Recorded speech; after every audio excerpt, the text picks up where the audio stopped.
What's up, gang? Andrew Cooper here for Coop's Fantasy Football Fiasco. This is not the last show of the year. We're doing one more Monday, and then we're doing one next Friday. This is the last show of a giant slate of games with every team playing, though. So I know your fantasy football championships are done. I know you guys won a bunch of leagues because I saw it in the winner's circle in the Fantasy Alarm DFS Discord platform. So I've already seen all the trophies. I've seen the championships, but we still have money to win.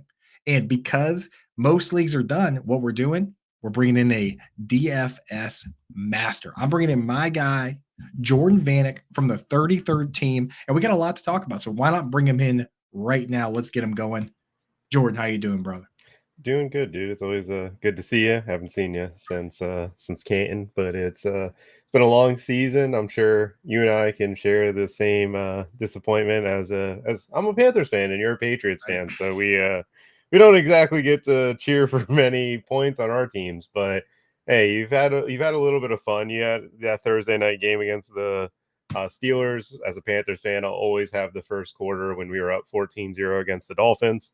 That's all I have from this season. That's about it. Yeah, I mean, at least we still have our pick, dude. That's that's the brutal part for you guys. But you'll be all right, man. Yeah, I mean, there are definitely some rough spots with, I mean, Miles Sanders really rug pulled me for sure. I mean, your best player is best player in offense, like 34-year-old wide receiver. So there's some work to be done. There's some work to be done. Before we get into the offseason stuff, we should focus on this week, man. And I'll tell you, there's a lot of ways to take advantage this week. Whether it's going to be, and I want to get your opinion on a lot of this stuff because I know you deep dive on it, incentives, things like that, guys sitting, backups playing. There's a lot of that going on. So what we're going to do today, folks, and thank you guys for hanging out. Angela, see you in the chat. Thanks for trickling in. What we're going to do today is we're going to go through the games like we usually do, but we're going to focus on weekly rather than, if you have week 18 questions, get them in the chat. We'll help you out there. But we're going to focus on the weekly and the DFS stuff. And we're going to categorize players into three groups. FFPC plays, which on FFPC, you can play pretty much whoever you want, right? You can go in, there's no stacking because you can only play one guy from each team, but you can play the chalk of the chalk. Then we're going to call the rest of the guys DFS plays or losers, guys that we're not using at all. So does that work for you, Jordan? Oh, that works perfect.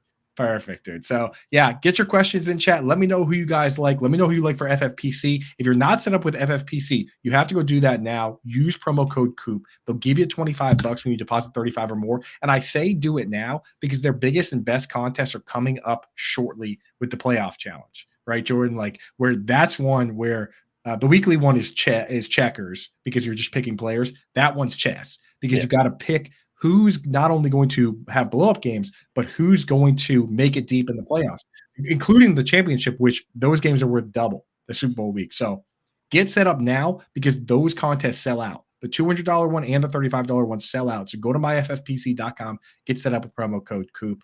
So Jordan, no Thursday night games. So why don't we just start getting into these slates? I kind of just want to really quick hit on Saturday slate. It's only a 2-game slate. Right. Mm-hmm. So for DFS purposes, I know you're big into DFS. Why don't you, if you don't mind, just give everybody out there a quick idea of what gives you such a big advantage? Because I've explained it on the show. I've dropped your name a bunch of times. We're talking about different coverages, right? And the 33rd team, the edge of the 33rd team and the great tools you guys have. But why don't you guys just give people a quick rundown of why you've been selected for the second biggest DFS slate besides week 1? It's one of those things where from a coverage standpoint, like teams, they are who they are and they adapt each week. So there are certain teams that like to mix things up. There are certain teams that like to run certain coverages versus specific quarterbacks. Like, for example, running quarterbacks and generally get a lot of cover 4, which is called quarters coverage.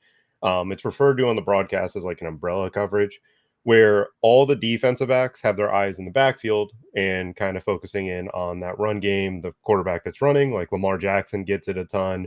Jalen Hurts has gotten it a ton throughout. However, in recent weeks, like I've noticed teams just getting away with running cover 1 against them and kind of bringing that extra pressure. And for whatever reason, their offense is not set up to win there. So from a coverage standpoint, I always try to dive and figure out like what are these teams' game plans? How are they going to adapt? And like for the Saturday slate in particular, you have the Baltimore Ravens resting their players. They have been one of the most complex teams in the NFL from a coverage standpoint. They run everything.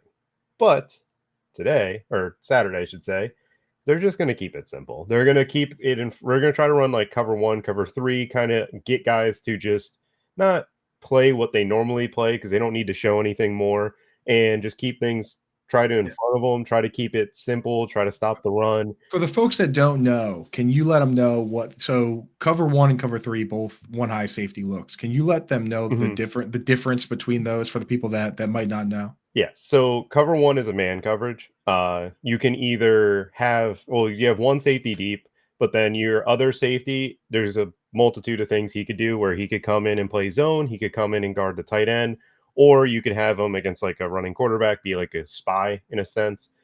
Cover 3 is what the Legion of Boom ran forever. It's something that they brought into the NFL as like, this is the new thing we're doing. Everybody should be doing it.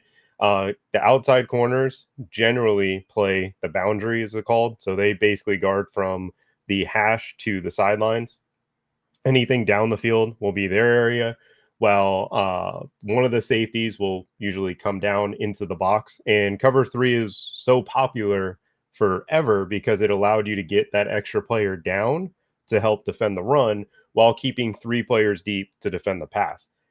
Problem today's NFL is receivers have gotten disgusting. Like they are at Crazy. The peak of every team. It feels like has 2 really, really good receivers, and as a result, there's no more. All right, this is our big guy that does this. This is our small guy that does this. Like they do everything, right? They're all AJ Green. They're all Julio Jones, right? Mm-hmm. And in cover 3, the whole of the defense is in the middle of the field, and now quarterbacks like Tua and like all these accurate quarterbacks are just throwing there, and as a result, like teams have to go to more of like the older schemes, and like the NFL is just always adapting. Cover 3, I think, is played at the lowest rate it's been in the last 6 years. That's a result of Robert Saleh, D'Amico Ryans, Vic Fangio, their schemes being more popular and being more of like 2 safeties high, rotating out of it. It's a copycat league, right? And it's moving. I'll tell you, what's going to happen next, man. The fullback's going to make a resurgence because you look at the success of the 49ers, of the Dolphins, of now the Texans. I'm telling you, when teams start the Ravens using Patrick Ricard, it's a copycat league. So we're going to see a lot of it, and you see a lot of it on defense too. So it's like, this is why I love bringing people like you on, dude, because it's like, that's the stuff that people don't think about, and you hear it all the time. And if you've never heard what it is and you're not thinking about it, then it's just going to go right over your head, right? Somebody says cover 1, cover 3, and you don't know what that is. People don't usually ask. So thank you for clearing that up, man. No, let's get into Steelers Ravens. 3-point spread. Obviously, Ravens are benching starters. Yep. OBJ has some incentives, but I'm not sure. They don't seem like the kind of team that's go out and say, we got to make sure we get this guy 6 catches. So I don't know about that. Steelers, though, must win to keep it alive. So they'll be playing for keeps. The question I'm going to ask for each one of these matchups is there an FFPC play here? So that means, like, is there a super chalk play here? Obviously not on the Ravens and probably not on the Steelers. I think you could get creative with George Pickens. I think he's the only guy that I would deem like a blow-up matchup here. And it's just because, again, the Ravens are going to keep it really simple. They're not going to get super creative with their coverages. It's going to be there right in front of them. So it's kind of the simple fact of, like, on the outside, you're going to have one-on-one with George Pickens, because even a zone coverage means that you're guarding a man, which is the player in front of you, and George Pickens will be one-on-one for the whole game. And if you remember that first matchup with the Steelers, it was technically cover 0, but at the end of the day, it's one-on-one on the outside, and George Pickens won against their corners. I think he can do it against their backups. It's one of those things where the Steelers want to get up early, and if you saw Tomlin mic'd up last week where he's like, hey, we're throwing it. We're going to 14. This is going to you. You end the game. And I was like, wait, what? Like, we're going to throw it when we can run the clock out maybe. And the first play, Pickens catches it, goes 25 yards. I think the hate towards Pickens this year is warranted because of how he kind of portrayed himself in certain sense. But I think the talent of that dude, like, he could be one of the top receivers in the NFL. It's just, it's tough. It's a tough spot to be in with all the hate he's received. And on top of it, like, what the offensive design is. Exactly. And there's a few guys like that. Like you need to have a quarterback that's confident throwing up contested catch balls. Same with Jahan Dotson. He has talent. He's not as bad as the numbers suggest, but he just doesn't have a play that likes doing that. I love this comment from Mile High Luke about the Chiefs carrying the fullback, specifically because the Chiefs fullback, Anthony Sherman, I played football with him for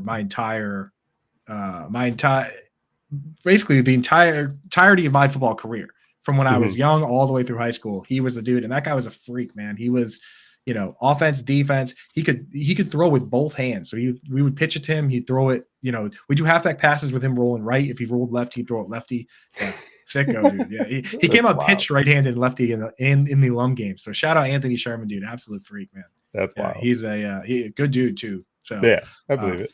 Yeah, so we'll try and get through these matches as quick as possible. And what I'm doing is I'm taking notes of the FFPC plays you pull out here.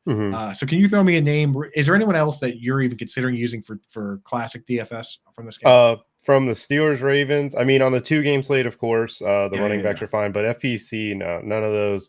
None of that screams like must-have guy, must-have matchup. It's not ideal there. Yeah, the guy's saying that's cool. Yeah, it was really cool. I was a quarterback, and when it was like 3rd and long, I would pitch it to Sherman so he could throw it.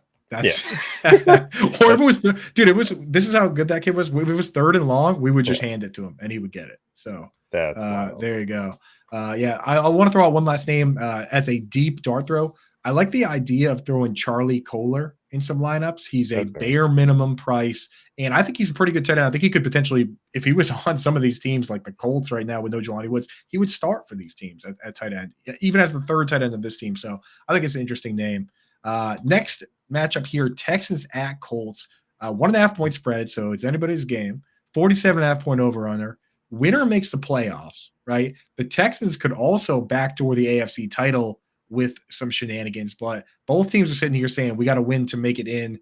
What are your thoughts on this one? Is there an FFPC play in this matchup? I got to ask first and foremost. Nico Collins. The Colts run cover 3 or cover 4 at a 60% clip with Tank Dell actually led them in targets against cover 3, but Nico Collins was basically right there with him. Stroud loves both of them.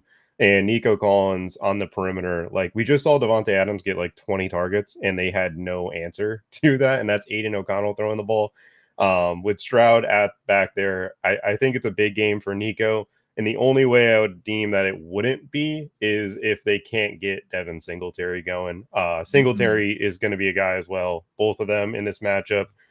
The Slowick, the Shanahans, the McVays, McDaniels, like all these guys go ahead and get their best players of the ball as much as they possibly can and as creative as they possibly can. And the 2 best players for the Texans right now are Devin Singletary and Nico Collins, and they're going to find ways to get both of them, the ball frequently. Awesome, man. I mean, Singletary, like he also has a bunch of incentives. I know they don't care about that as much this week, and we probably you shouldn't bet on that. But if they do go up big, you will see that a little bit. Like, say it does get out of hand and the Texans go up big and Dalton Schultz has 5 catches and he gets another $125,000 if he gets 6, they'll give him that. You know what I mean? Like, Devin Singletary as well has some incentives, but that's stuff that you only worry about in a blowout, and we're not predicting that. So if you think it's going to be the blowout to that degree, just bet on the Texans. You know what I mean? Like, just take an alternate line. Right, you're betting too far. You're getting too far over your skis. You know what I mean? It is kind of fun to throw a little something on it, but don't sit back and say, "Oh, Singletary has these incentives. I'm going to bet, a grand on him on his player props," because you're not the only person thinking that. Okay. Oh yeah, and from the Colts side of things, Josh Downs is the only player I have interest in. No Pittman, huh? No Pittman. No, I'm not interested in Pittman, and it's just because of the fact that I think on the boundary, Stingley has been so good recent weeks. Obviously, I know the Amari Cooper blow-up game.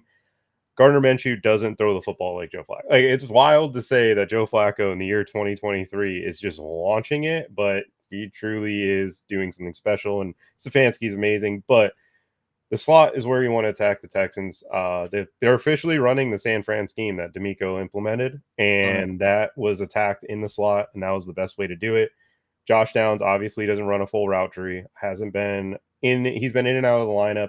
His knee injury is obviously concerning. I don't think he's an FFPC play, but I do believe that for DFS purposes, I love him here. At the price. Yeah. I'd love to see him. Eventually, he's going to get the Chris Godwin treatment, I think, where down the road, when Alec Pierce is gone or Michael Pittman maybe, is gone, he will be a full-time player. But right now, he's just a slot guy, right? Yeah. Playing like 85% of his snaps in slot. Shout out to Brad, dude. Second place, you know what? That's the thing. The biggest measure of how good you are is making the playoffs. After that, you're in the Plinko machine, and anybody can win. You know what I mean? So thank you. I appreciate the like. I appreciate the subscribe. Anybody else out there, if you're watching, like and subscribe. That is huge for us. I don't understand all the algorithms, but I've been told that a like, a subscribe, a retweet, things that you can do for free help to support us, help to feed the families. So appreciate you guys doing that. Next game here, Buccaneers. No Jonathan Taylor, FFPC? Real quick before we move on. Just yes or no on that. No okay. Jonathan Taylor. Texans run defense. I said it before. Hey, we got a million matchups to get through. I'm calling it a yes or no on that one, brother. Let's go. But here's the thing. We never get through it. We're not going to get through all the teams. We're going to get through it. Justin Boone and I got through 4 teams. Oh, we're going to get through more than that. That's I think so. Don't worry. I think so, brother. But yeah, I have to pull the plug sometimes on those. That's fine. Buccaneers at Panthers, 4.5 point spread. Now we're on Sunday on the main slate where this is where the DFS money is made. 37.5 point over under. Panthers are eliminated, but Bucs are playing for the division title. They need a little help. They need loss from New Orleans, but I don't know. What are you feeling on this one? Is there FFPC play here? I know Mike Evans went crazy on this team last time out, but different personnel. They got some guys healthy now, right? Yeah, I think Mike Evans is still very much in play. The only way I'm treating this game, DJ Chark is the only Panther I have interest in from a DFS perspective because of the value. Yeah. And the only way I'm playing him is if I play Rashad White or double stack like a Baker, Evans, Godwin type lineup. FFPC, it's only Evans and Rashad White, and it's one of those things where I'm not going to play Godwin because I'm shooting for ceiling, not that safe floor. We have to, yeah. Toronto Dave in the chat setting the over-under at 5.5 games. I mean, that's not crazy. So we're into the third game now, and we're 17 and a half minutes into the show. So we'll see on that. I mean, it's dicey, dude. So who do you think wins this game? Sometimes I like to ask that as well. And is there anything you're betting on? Always let me know if there's something to bet on. But who do you think actually wins this one? Falcons or Saints? Because it's a huge playoff implication. Well, Bucs or Panthers. I'm the Bucs Panthers, buddy. Oh, sorry, I scrolled too far. Yeah, Bucs win this game, right? Yeah, easy one there. I'm surprised by the spread, only 4.5 though. As a Panthers fan, what are your thoughts on that? I think it's because of Baker's little injury that he had. I think that they mentioned it in practice, but I saw a video of him throwing. I think he's fine. It's one of those things where maybe the Panthers have nothing to lose, and we've been playing better, actually. As wild as that sounds. Last week against the Jaguars was really ugly, but we played really well against the Packers. As a Panthers fan, Tommy Tremble, is he the guy moving forward? Or do you guys go back to the tight end? Well, there's not a lot of free agents, so it might have to be a draft pick. I think Tommy Tremble has to be your just guy right now. It's ugly, man. Yeah. Okay. Browns at Bengals. The Bengals are eliminated. Browns are sitting their starters. So Bengals are favored by 7 here. 47.5. Looks like the Bengals are going to come out and play. I don't know. What do you think, man? I love Jake Browning on DFS this weekend. It's very dependent on if Jamar Chase plays, but I will be looking to double Browning with Chase if Jamar Chase gives it a go. Obviously, T. Higgins a hamstring injury, no reason for him to play. Jamar Chase, I believe he goes out there and plays. And the Browns, if they're sitting starters, Jim Schwartz is a scheme that's just going to blitz and let their guys play on the outside in press coverage. They did it their first week against the Bengals. Joe Burrow and company couldn't get it going. I think in this matchup, if they choose to do that, Jamar Chase has a nuclear type performance. And the 47.5 over under is much higher than most on the slate. Much higher. The implied point total because of that for the Bengals is pretty high. Right. And so I know Chase could be an FFPC play. We got to see if he's good to go. So I put him on the list there. Vikings at Lions, 3 points favoring the Lions, 45.5 point over under. Vikings are eliminated.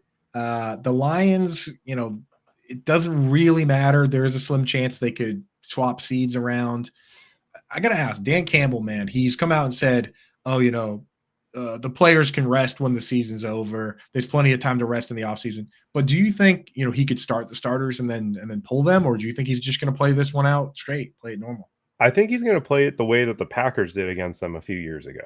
Wow. We got Aaron Rodgers when they won the division, they were cleared, and they decided to play their starters for like a half. And then in the second half, Jordan Love took over. It was like 3 years ago, which is what Campbell saw. I think Goff and them will give it a go for the first half, and then they'll pull them. Okay. So in that case, we're out. I think Sam Laporte needs one catch to get the rookie receiving record. So I imagine they get him that, but like he's not going to catch Mike Ditka. So I think that makes me want to avoid the Lions completely. Yeah, it does. And their floor, but not even a floor. They have no ceiling. Like I don't see ceiling, them, blowing it out here. There's no reason. And because the backups are only going to play half the game too, you're not going to go there either. Like you can't go with Craig Reynolds if he's going to play just part of the game. So what about the Vikings? Anything on that side? No. Nick Mullins is back there. I mean, like Jay Jettas could, but like I don't know. He like motivation side of things. He's the player that's always talked about winning and making sure he gets his money. Why go out there and I mean you got to protect yourself, you got to play hard, but like it's one of those things like it's scary for me to go to him in a spot where it's like it's Nick Mullins who's setting him up for death. Like if you watch him catch passes, it is crazy, dude. He's been just hospital passes. It's been bad. Yeah, especially that one where he got hurt on. So all right, Jets at Patriots, man. This one's going to be disgusting. 1.5 point spread, 30.5 point over under. So just kind of a slugfest. Anything here that you would do in an FFPC? No, I'm passing on this game in general. If there's we just skip it, dude. I say we just straight up skip it. You want to? I mean, we don't have a lot of time. So. I don't have anything to say about that one. It's just if there's a player that blows up, then whatever. Sorry, I didn't have him. Exactly. So I mean, that right there gets us our over under TD. That's we're flying. So a game that I accidentally thought we were on earlier, Falcons at Saints. I think the reason was that there's both of the South divisions in the AFC and NFC are kind of wide open. Like different teams can take it. Either one of these teams can technically win too, right? So if Tampa Bay loses, right, and then if Tampa Bay loses, the winner of this game wins the division. Yeah, and then if Tampa Bay wins, they win, right? That's the situation. Okay, yeah. So Falcons Saints here. I mean, and then the Saints can all. I think that's the only way any of them get in the playoffs. They can't backdoor their way in, so they have to win the division. Yeah. This one, I feel like we got to pull some players from here. You think for an FFPC team, if both teams are playing for keeps? For an FFPC team, I don't know if I would go here from the blow-up matchup, and the reason is the Falcons and Saints, both of them play the same defense. It's fun. Ryan Nielsen came over from the Saints. They stole him during the offseason, and both of these teams play a lot of cover 2 man. And as a result, it's a situation where you don't have a lot of explosive plays happening against you unless you're just a great offensive coordinator, a great scheme. These teams don't have either. It's one of those spots where I don't like Olave's intriguing, but I wouldn't put him over a lot of the guys we've talked about. And then Drake London is the only Falcon player because I don't know if Bijan's going to get the ball. This might be a Cordell Patterson game for all we know with Arthur Smith. Yeah. He's just nightmare of a coach. If you're a fantasy football fan, you hope the Saints blow them out by 40. That's what we're all rooting for. Okay. We'll put those names as honorable mentions as potential. I'm keeping a little list. So I want to see if we can get through, if possible, if we can get through and then do the FFPC team last. I'll have a list of guys we've mentioned and then we can go through and pick it. And Angelo in the chat makes a great point. Pats or Jets defense, because we in this particular one we need a defense and a kicker. So maybe that's where we pull a defense from. Yeah, we could pull the defense. We could pull the Patriots defense. Okay, I like that. Falcons at Saints. We did that one. Jaguars at Titans. 3.5 point spread. Over under 41.5. Jaguars playing for the AFC South, obviously. And they're going to know if Pittsburgh won or lost because Pittsburgh plays the day before. If Pittsburgh wins, that puts the heat on a bunch of teams. It puts the heat on the Jaguars, and depending on what happens with the Jaguars, puts the heat on the Bills. Like the Bills on the Sunday night game will go into that game knowing that they're either going to win the division or they could potentially miss the playoffs completely. As a Patriots fan, I've already jumped the ship completely into team chaos So I'm rooting for like the 3% chance that the Vikings make the playoffs, like all these crazy things. So, but Jags and Titans are eliminated.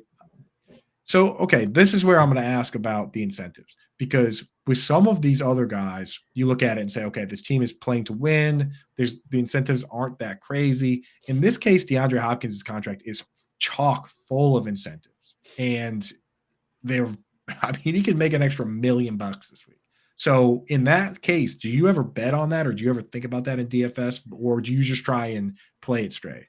I try to play it straight because it's all about matchup specific, because like the Jaguars aren't going to let D-Hop get his incentives, but Ryan Tannehill is going to force D-Hop the incentives. Right. Exactly. It's one of those things where I do like D-Hop in this matchup, and it's not because his incentives. It's because the matchup makes sense for him. He dominates targets against cover 3. That is what the Jaguars live in. They're one of those teams that just, this is who we are, this is how we're going to operate.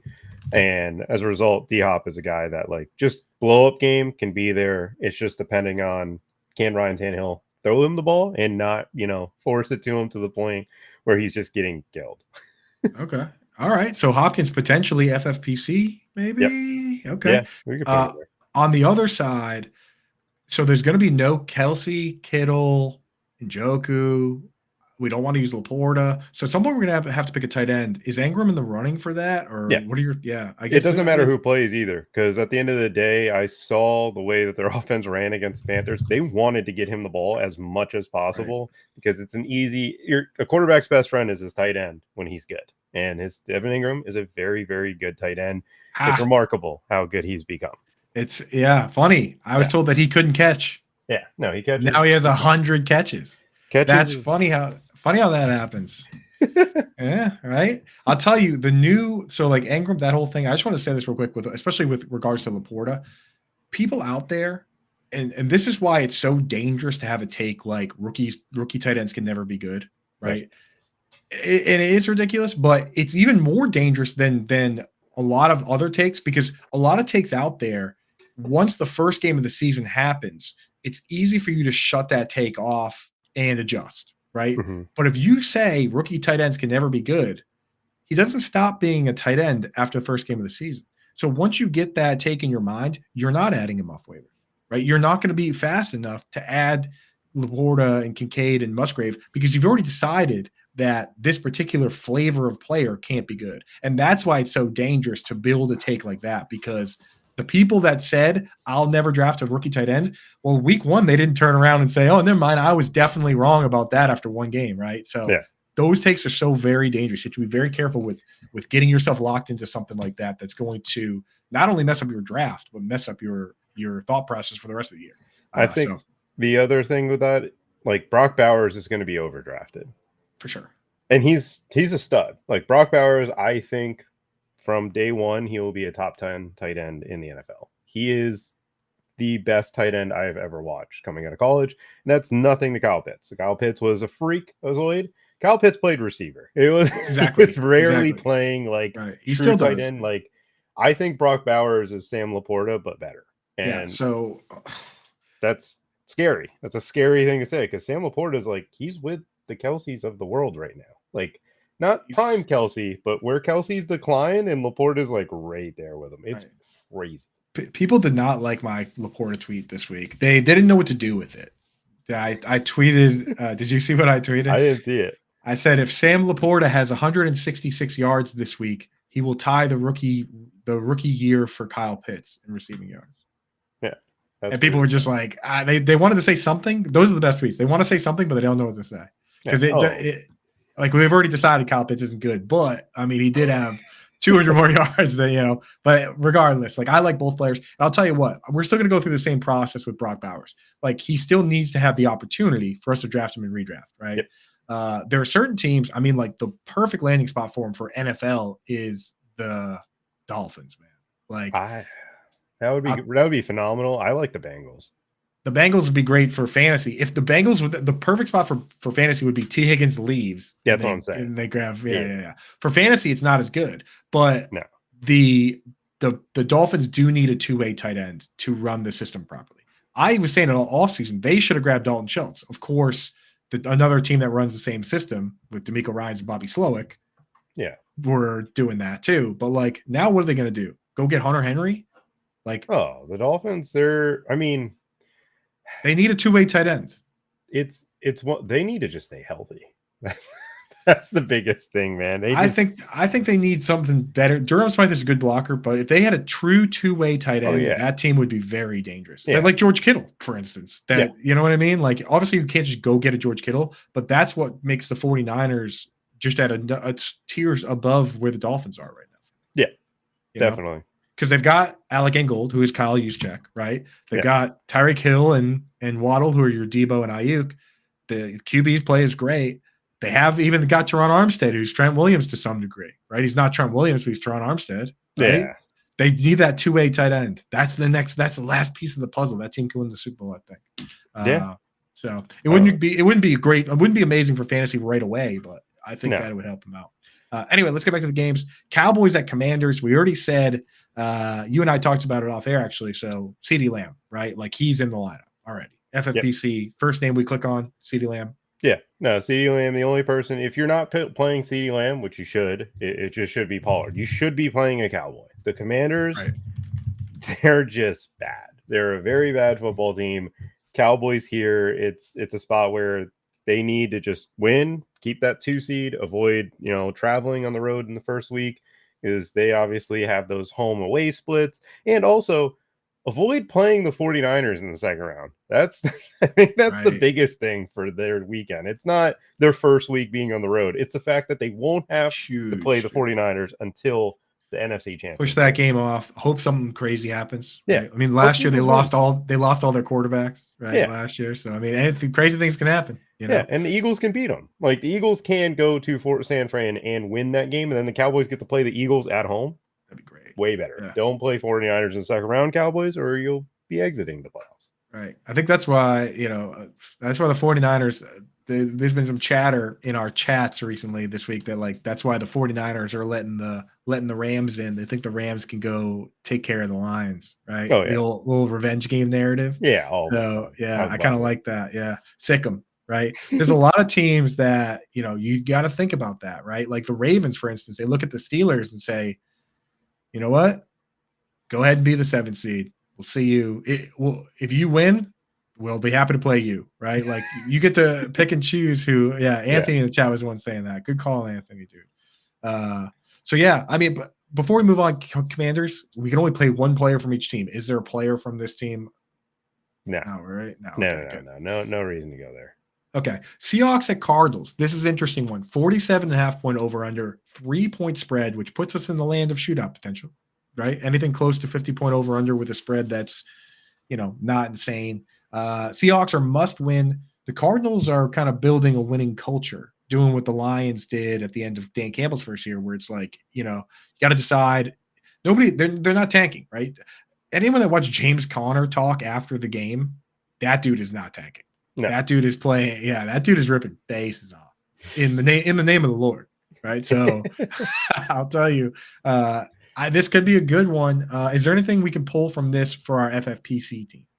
I love DK Metcalf here. This is a Cardinals team that we've seen receivers just have explosion games against them, mostly when it's a bigger body dude that's winning down the field. One of the Cardinals' primary coverages is quarters, which is cover 4. Explain that it's like an umbrella. They try to keep things in front of them, but the way the Cardinals play it, their safeties, instead of 12 to 15 yards off the ball, they play 7 to 11 yards off the ball. So they're down. Okay. So DK Metcalf running that seam, running anything. You could go down the field. Just the Jamar Chase game against the Cardinals with Joe Burrow, the first game they locked 3 touchdowns, right? Yeah, something. He had 200 yards receiving. DK Metcalf against cover 4 this year with Geno Smith averages 5 yards per route run. So it's a big week for DK Metcalf and that quarters coverage. Let's lock him in for sure then. Yeah. I'm moving him up with CeeDee Lamb there. On the Cardinals side, are we going to go there? We're going to do a little Kyler Murray, a little Trey McBride maybe? Trey McBride is super intriguing because I think Bobby Wagner is just too slow. It's one of those things where he should not be in the Pro Bowl. It's ridiculous that he's in the Pro Bowl over Levante David, but we don't have to get into that. That's what happens when you're a fan favorite of multiple fan bases now, right? Yeah. Like Bobby, people like him. I like Bobby. They love him. Yeah, no, he's an awesome dude. He's just not a Pro Bowl player. Like, the Pro Bowl needs fixing. It should be just voted by the players. It should be voted on by fantasy analysts, dude, because we actually care. It should be the IDP guys. Gary Davenport should make the team himself. You know what I mean? Like Jordan Loop and like seriously though, because we actually care about what matters most. Versus like journalists are always rooting for the story. They're not rooting for players. They're not rooting for teams. Like that's how DeMar Hamlin could still win comeback player of the year is because they already started writing the stories and they like the story, right? And so. Enough about that. I don't want to get too deep in that. No. But Cardinals here, it's just Trey McBride and James Conner. I have no interest in the receivers. All you need to know is Terrell Owens wasn't a first ballot Hall of Famer. Yeah. It's a joke. That's a joke. Dude. That's ridiculous. Like he is second or third in literally every stat. Yeah. If he's not a first ballot Hall of Famer, then Jerry Rice is the only first ballot Hall of Famer, right? Yeah. Terrell Owens and Randy Moss easily, like Randy Moss was. What the heck? That's just journalists being jerks. That's all that is, man. Go look at Terrell Owens' numbers. They'll boggle your little mind. He played in the Super Bowl with a broken leg. You know what I mean? Like he had like 70 yards or 100 yards in that game, which is insane. He had a broken leg, and they're saying he's a bad teammate, dude. Come on now, dude. Bad teammate, dude. Your coworkers don't go to work when they have the sniffles. This guy's showing up with a broken leg, dude. You know, so so there you go. Anyway, next game here. Eagles at Giants. Again, I don't like it because the Eagles are going to be scoreboard watching. I feel like they'd be insane. Darren Waller hasn't played more than 60% of the snaps. You're gonna lean on him in this game of all games. He has serious long-term hamstring issues. I don't think he should play at all. So, I look at this game and I don't know if I'm pulling anybody. Jordan, are you?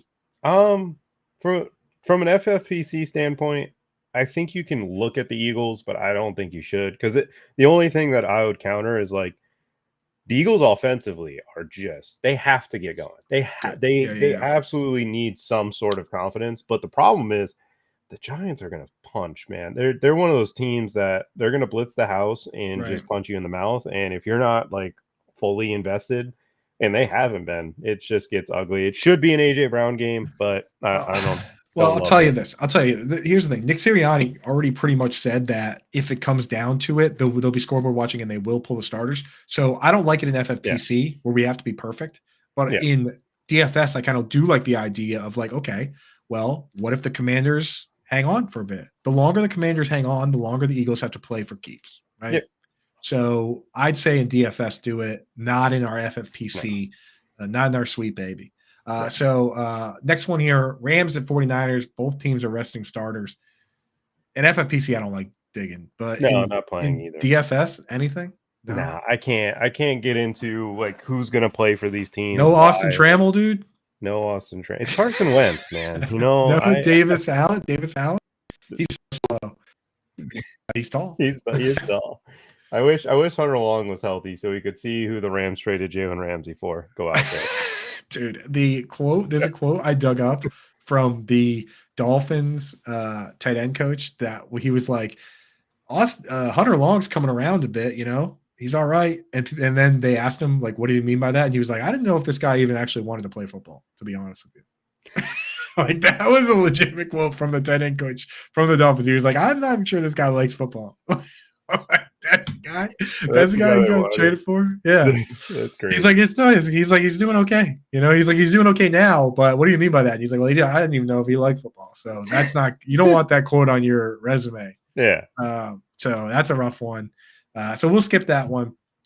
Bears at Packers. Bears are eliminated, but this is one of those toxic relationships where they've been called the little brother for a long time, right, dude? Like everybody, and it's not just Aaron Rodgers. Like now, Jair Alexander and everybody's doing it too.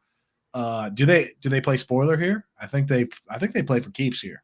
I think Justin Fields should be in the pool. I mean, he's not just playing for keeps. Like all the year he's had, like I'm so intrigued to see what they do with the first overall pick between Caleb and him. I don't think there's a clear-cut right answer because we're never going to know what trades are offered on both sides. But Justin Fields, he's playing to be the franchise quarterback or the franchise quarterback of other teams. Like, are we using him in our FFPC lineup? I think that he should I be love that. There's no stacking allowed. So I mean, that's what I'm saying. Just rushing. Like let's do that. That solves a lot of problems for us, to be honest. Yeah. Because now we don't have to debate like, oh, use this guy or that guy Yeah. from this quarterback, that quarterback. We don't have to worry about it. Okay, Yeah. I love that. Okay, so we'll use him. And then on the Packers side, is there anybody there? Packers side of things, Jaden Reed. There's so many injuries with them. I think Aaron Jones from is it PPR? It's PPR and it's tight end premium. Okay, so Aaron Jones could be considered, but that's it. We you know what's good about that is that you're such a coverage guy. You've said the name of literally one running back on the entire show. Devin Singletary like an hour ago. Yeah, Devin Singletary. Now we got Aaron Jones. Not that we're even going to use Singletary. I'm saying you haven't even mentioned the names of any running backs. Not even one name. I haven't like keeping track. I'm like, is he going to even say the name of a running back at any point? Oh, you also said Rashad White's name. So yes, I did. I got two. I forced you to say something about Jonathan Taylor that I told you to shut up. Yeah. Okay. So we got Aaron Jones there. We have to start 2 running backs, but the rest we can do 2 wide receivers and all flexes if we want. Yeah, no, I already have my running back lock that we're talking about in a little bit. Yeah. So 2 more games, then let's do that, and then we'll come back and talk about the night game. Chiefs at Chargers. Chiefs are resting starters. I've got like a crazy deep name for you for DFS if you want to hear. The Deneric Prince? Deeper. He's not even on the roster at this moment. I have no idea. So there's a tight end. If he doesn't get called up, then it doesn't matter. But if he gets called up, I'm sneaking him into a DFS lineup. His name is Isaiah Gathings, right? And let's see. I don't even know what college he's from. Sure, I don't either. He was a wide receiver, so he's like 6'6", 220. Oh, he played at Middle Tennessee State last year. There you go, dude. Middle Tennessee State running corn cobs. What's the name of Middle Tennessee State? You're a big college guy. They're the Tech or some shit. Tennessee. I think it's like Middle Tennessee Tech. I don't know what their mascot Techies. Yeah. So yeah, but the thing is, if they like Noah Gray is also a guy that plays a ton of snaps for this team. So if they're going to rest everybody and rest Travis Kelce and rest Noah Gray, maybe they do just call this guy up. They signed him 2 weeks ago. He was with the team in August and July. So it's not like he's just showing up and he's never been around the organization. He was with the team in August, July, got cut when they cut down from 90, and they brought him back 2 weeks ago, and he's a converted wide receiver. He's not particularly fast, but if he catches a pass, I will be surprised, and I'm hoping for it. I'm telling you, if they're going full backups, it's him and Blake Bell. I mean, I don't know. 2,500. It's a very stupid, deep dart throw. If you can find a line on him that's like over 1 yard or over 0.5 receptions, that's probably the way to go. But know the name, Isaiah with a Z.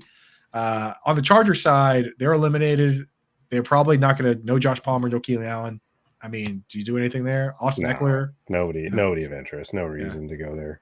All right, Broncos, the Roadrunners. It's the Lightning. Which one is it? Lightning. Lightning. That's kind of a sick name. It's like a blue like looking Bronco, and it has a lightning bolt in the middle of it. Okay, the Roadrunners. Okay, Broncos at Raiders. 2.5 point spread, 37.5 point over under. Both teams eliminated. Can we pull anything from here? I mean, Devontae Adams can be pulled just because of the fact that like Aiden O'Connell seems just like, hey, you get the ball, you're getting it. But other than that, like no real reason. They're going to play hard because that's just what Antonio Pierce has made them buy into, and they're going to play for their coach. But as far as, I mean, I guess you could look at the running back, Zamir White, because Josh Jacobs should just not play, right? He's not playing for the rest of the year, I don't think. No. That would be cool. That would make zero sense. Yeah, Zamir White is definitely a player that I would consider. So on this slate, we have the Saturday games and the night game is included. So let's just talk about that quick because we're going to include those guys. So Bills, Dolphins are like, we got to include a Bill. We got to include a Dolphin. This is probably going to be a huge part of where the points come from here. So let's go. James Cook, sorry. James White is back, dude. Yeah. James Cook, without a doubt in my mind. That Ravens game. My dog hears James White. She goes crazy, dude. Big Pats fan. So. Oh, jeez. But no, I'm sorry. James Cook. The linebackers of the Miami Dolphins can't cover me. Like, it is the Ravens picked on them the whole game. Like, Justice Hill had, I think, 100 total yards, if I'm not mistaken. Could be wrong, but it was a lot of pass catching for him. Lamar Jackson throwing the running backs is like one of the myths of fantasy football. Like, he doesn't do that because he just sees them and he's like, you go block, I'm running. But no, he was hitting on wheel routes. Like Joe Brady, it was Panthers guy, one of my favorite offensive coordinators that we had. Problem is we gave him no sense of a quarterback and no ability to really like the flexibility to run the offense and stuff. He and Terrace Marshall are going to link up somewhere and set the league on fire, dude. Oh my god! The worst timeline. What the Panthers would have been if they fired Matt Rule instead of Joe Brady. That'd be so funny. But sorry to interrupt. No, you're good. But James Cook is a guy that like they're just going to attack them. He's going to get 25 touches like he's been all season long. And with Bradley Chubb gone, now you have Jalen Phillips gone. The edge of Miami is not there, non-existent, and it's a similar thing that is going on with the Commanders, where the Commanders are just really a bad defense overall now. The Dolphins at least have the secondary to do things, but Vic Fangio is going to have to pull a trick out of the hat to be able to stop defense or offenses now, because I don't think they're going to get a pass rush from the exterior. And teams are just going to run away from Christian Wilkins and Zach Taylor and make their linebackers and corners and stuff make plays. I know Diggs went crazy in their first game. I don't think Jalen Ramsey's going to allow that to transpire in this one. James Cook, and then Miami Dolphins side of things, best player in big games. It's a huge game for Tyreek Hill. Yes. Okay. Good. Easy. Nice. Yeah, so, dude, the week 18. Jordan, I've been kind of like figuring out how I want to do this show. It's the first year doing the show, and we're figuring out. I think this is how we should do it. Like FFPC is our sponsor. Go through, pull the FFPC plays out of the games, and then make a lineup. Right. So I just got a list of all the names that you just dropped. Right. So we're gonna go to myffpc.com. We're gonna use promo code Coop. First time depositors get $25 when they deposit 35 or more, and now we're gonna take those names and we're gonna build a lineup. Thing is, probably can't. Oh, look at that. Tony behind the glass over there is where it is. You can scan that QR code. It'll bring you right over there, or go to myffpc.com. Just use promo code Coop. You want to get set up for this week, and you definitely want to go and reserve a spot for the FFPC playoff challenge. Next week, we're going to be doing a bunch of stuff for that when the playoffs are set, but reserve a spot now because those always sell out, man. I got into 2 last year, and I was like, I think I'm going to do a couple more. And I went back in and wasn't even close to the weekend yet, and they were already sold out. So I was pretty sad about that, but I got a couple in there. It's a lot of fun. So let's jump in now. I'm going to pull up the thing here. Let's get rid of that FFPC thing. So it's not a screen for ants here, Tony. Thank you. So I've got the list here. We definitely are going to put in, as we just said, we're going to do James Cook, right? So he's in. If I could spell, then we would be able to find him a little easier. There he is. Bang. Okay, we said we're going to do Justin Fields too. Yeah. So Justin Fields is in. That makes our life easy because I love that you can't stack in this because too many times you get smoked, right? Where it's like if you don't have 2 in Tyreek Hill, you just lost. Right. So you can't do it. Tyreek Hill and then CD. Yeah. And we're going to want to move. I'm going to put Tyreek in after because I want him in a flex spot in case. Because you can. That's one other fun thing is that like you can see the scores at like 4:30. And then be like, okay, I know this guy has Tyreek. I'm going to pivot to Waddle, or I'm going to pivot to Raheem Mostert. And we actually, with Justin Boone, we did that. Everybody was on A.J. Brown one week. We pivoted to Devonta Smith, and we switched the kicker, and we edged out a couple guys there. It's pretty cool stuff. So we had James Cook. We had CeeDee Lamb, right? Yep. See how many you can remember. We have Aaron Jones. I know that's the other running back that I talked about in like a mini stack of that game with. He's questionable, but I think we'll be all right. I think he is fine. Well, I saw him fight someone after last week's game, so he should be okay. Right. So that actually brings me to a couple decision points. So like before we put in Aaron Jones, do we want to go Nico Collins or Devin Singletary? I think we should go Singletary because I think we have so many more receivers. I have so much receivers. We have a ton of receivers to use. Yeah. I mean, we can still use it. We can still use them at the flex. Yeah. So, so we got that one. Did we want to use Mike Evans or Rachaad White? I would go Mike Evans. Okay. Yeah. I like Evans. He's been so good. And technically, I know he probably doesn't care about it as much as we do, but if he scores one more touchdown, he ties his career record, which is also the Buccaneers' career record. So that's why he could be going for that. Consistent receiver ever, easily, dude. 1,000 yards every year, no matter what. Maybe not week to week, but season to season, no question. What kicker are we picking? Usually we go for the kicker at the end once we've kind of settled out. Unless you have a name that's like a ringer, dude. Unless you have like a ringer out there. We'll get to that at the end. We'll get to that at the end. All right. So we've got. So here are some other names that we threw out there. Oh, one you were definitely adamant about is DK Metcalf. Yep. Right. And Jamar Chase. So we'll get Metcalf in. Chase. We'll get Chase in. So now we're into the land of we were like, you were a little wishy-washy, so I put him on the list, whether or not we wanted to use him. We've got, before we get to that, let's pick a tight end. Do you want to use Ingram and McBride? I think we go McBride. Yeah. I mean, I think they're going to play to win. That we know the Jaguars are too, but technically the Titans are one of the best teams in DVOA versus the tight end. They think they've allowed like one touchdown this year or something ridiculous. Yeah, it's been good. Even after trading Kevin Byard. I mean, last week they held Dalton Schultz to, if you started Schultz in your championship, you probably lost. That's where they held him to. Yeah. So we'll go McBride. I mean, he's tight end. Unbelievable. He's inevitable. It's tight end premium. If he gets 8 catches, that's 16. It's whatever it is. It's 12 catches. Yeah. You don't like McBride? No, I love him as a player. Like I loved him at Colorado State. You have no idea how much I played him in college football DFS. It's kind of disgusting because tight ends in college football always are like 3,800, and his stats at Colorado State were ridiculous. So crazy. I played him a ton, just like Sam Laporta, except for Iowa tight ends are always priced at 4,800 because they know they're aware. Yeah, they know it's a tight end, dude. Yeah. So no McBride here, just because we also get the mini stack of DK Metcalf. It's a little fun, little action there, and he's inevitable. And if Jamal Adams somehow plays again, I don't know if he's going to this year because they shouldn't put him out there. If he's guarding him, it's McBride season. Yeah, easy, man. I mean, dude, there was a period. Jamal Adams was like an 8-year vet, and looking at his stats, Troy Brown had more interceptions than him. Yeah, no, Jamal Adams should just convert to an off-ball linebacker like Isaiah Simmons and just blitz. I think the Giants would be the best fit for him personally, but continue. With Wink, right? Wink Martindale. Yeah, So Anthony, earlier in the show, you might have missed it. Jay, we're off JT for this. We're potentially maybe in for DFS, but not for this one. Don't like the matchup. So here are the names. We need 2 flexes, and we have about 5 or 6 names remaining that we mentioned. So here are the options. I'm going to go through them all, and you tell me. You pick the best one, and then we got to pick another one. So we got George Pickens. Okay. We have Olave or London. We have DeAndre Hopkins. We have Aaron Jones and Devontae Adams.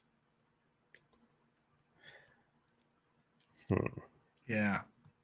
It's so funny to say those names out loud and be like, George Pickens over Devontae Adams. I know. But that's the world we're in, dude. That's the world we're in. I think we definitely go Aaron Jones because it's also I'll also mention it's tight end premium, so we could go Evan Ingram if we wanted to. We just did that. We just did say how hard the matchup is though, but I don't think I could. Like, if we go Evan Ingram, we would go D-Hop. Yeah. Okay, so let's go Pickens. Yeah. That gives us a Saturday player, which is fun. Yeah, and we could put him at the wide receiver position, replace him with, like, Mike Evans or something. Yeah. And we Hopkins? Go D-Hop. Yeah, I think we go D-Hop. I like it, man. Okay, so defense, we said Patriots. We don't have to worry about stacking that one up. You might have just been in receiver. Yeah, there you go. There you go. I've just been doing this all year for our sponsor. I'll figure out how it works at some point. Okay. And then so now here, the pick you were so anxious and desperate to make. It's Young-Ho Koo. This man has been off lately. He's been out awful. He has missed some kicks, but you bet your sweet self he makes up for it against the Saints here, and he just drills field goal after field goal to make Justin Tucker feel bad. And we can't pick Tucker. Oh, no, we could have, but that's fine. Yeah, we're not going to do that. Not with the backups. So there you go, dude. That's the lineup. Fields, Singletary, Cook, Lamb, Evans, Pickens, Metcalf, Hopkins, Chase, McBride, Koo, Pats. This is your first time making one of those. Doesn't it feel crazy having a lineup like that? And it's just weird. In regular weeks, they're even crazier. Oh, wait a second. We got to take Hopkins out because I forgot to put Tyreek Hill in.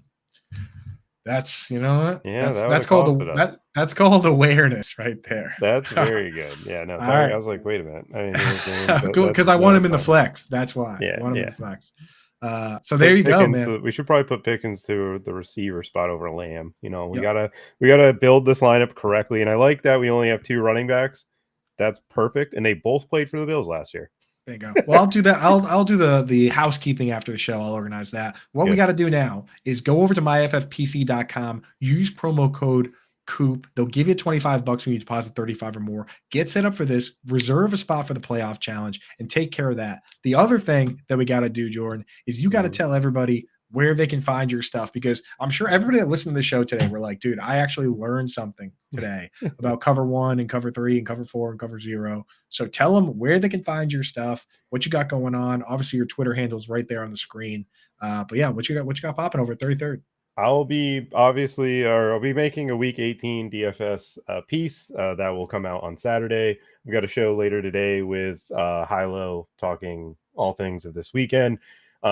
Usually I go light on this weekend, to be fully transparent. It's not the week that I love to take advantage of, and I will be prepping for a lot of content coming out in the playoffs. And then on top of it, Senior Bowl week, I will be down there in Mobile on the field, boots on the ground. That's where I found Tank Dell, Dontavian Wicks, and some of the other guys that are performing this year, where I was all over him. Luke Musgrave actually popped for me while watching him at Senior Bowl, because he was just bigger and faster than everybody there, and it was really strange to watch him get going. But and he didn't do pretty much anything at the combine. So no, if you didn't get that experience and you didn't get information from Jordan on that, then you had no information. So that's why we appreciate you going down there and doing that stuff for us. Tank Dell was my favorite guy last year, so I'm hoping there's the talent this year is higher than last year. Give you a sneak preview: Xavier Legette from South Carolina. Statistically, the analytics community is going to destroy him. He was a quarterback in high school that converted to wide receiver and played at the SEC level. He's built between a DK Metcalf and an AJ Brown, and he plays similar to both of them. So that type of receiver is kind of being a guy that I think will be overlooked by the analytics community. I hope he finds himself in Houston, because if he gets to Stroud and Dell, they could just let Nico Collins just fade and be another guy on another team and get that money. It's entirely possible. Xavier Legette comes in. Yeah. Well, there you go, folks. Folks in the chat are calling me stupid for missing the Tyreek Hill move. They're calling you a genius. They say 33rd props. Go check it out. Big money Vanek. Everybody, thank you so much for hanging out. Like, subscribe. Thank you, Tony behind the glass. And thank you, Jordan. We're out of here, but stay tuned. After this, on this very channel, coming up in like 2 minutes, is Brit's Blitz with Britt Flynn, our very favorite. Always plugged in, especially on the injuries and all that stuff. So make sure you get your questions in on who's going to play this week, who's going to not. But that's it for us. Thank you guys for